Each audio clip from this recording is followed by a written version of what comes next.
Hello? Gusto update natin tong order ni customer Ronel Bulusan. So ready for pick up na siya today. So ito siya. Okay, so na-circuit ko na siya. Then magte-testing tayo today. Okay? So close ko siya, then test tayo. So initially empty. Okay? So meron na ako dito mga coins sa kabil. Okay? Power on ko. So welcome screen. Mamaya magte-testing na lang yung magpi-pick up. So full testing. Dito pakita ko lang siya na working na siya. Then naka-set up na. Ready to pick up. Pero magte-test muna tayo dito, mas mainam. Okay, so magte-test ako ng 5. So initially 5. So inserted amount 5. So nag-dispense na siya, bilangin natin. Yan. I-scattered ko. So 2, 4, 5. Okay, bago kunin, nakita naman dun sa box 2, 4, 5. Kunin ko siya. Kunin kasi nagbibideo kaya magalaw.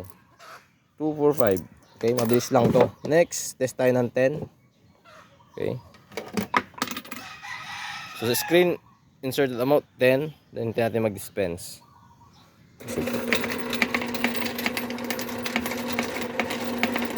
Okay, so kunin natin. So bilangin natin. So 2, 4, 6. So 6 tong initial na nakuha ko.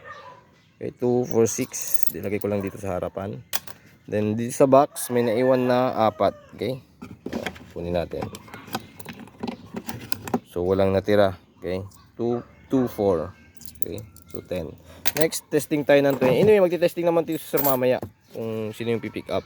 Magdala na lang siya ng ano. Or gawin na lang yung kung ano yung test na gagawin niya. So 20 sa ano, screen. Then natin mag-dispense ng 20. Alisin ko na tong ano dito 10.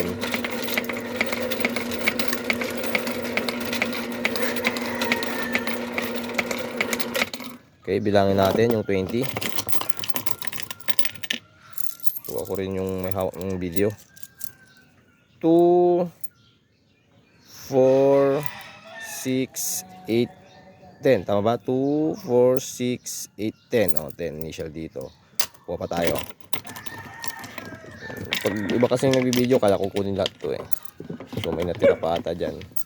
So initially 10, kunin ko na lahat kung kaya ko. Yun, wala natira. Okay? So bilangin natin to. 2, 4, 6, 8, 10. Okay? So 20 lahat. Okay? So, i-update ko lang muna tong video. Then, update ko siya para malaman niyang ready for pick up na. So, turn off ko na siya.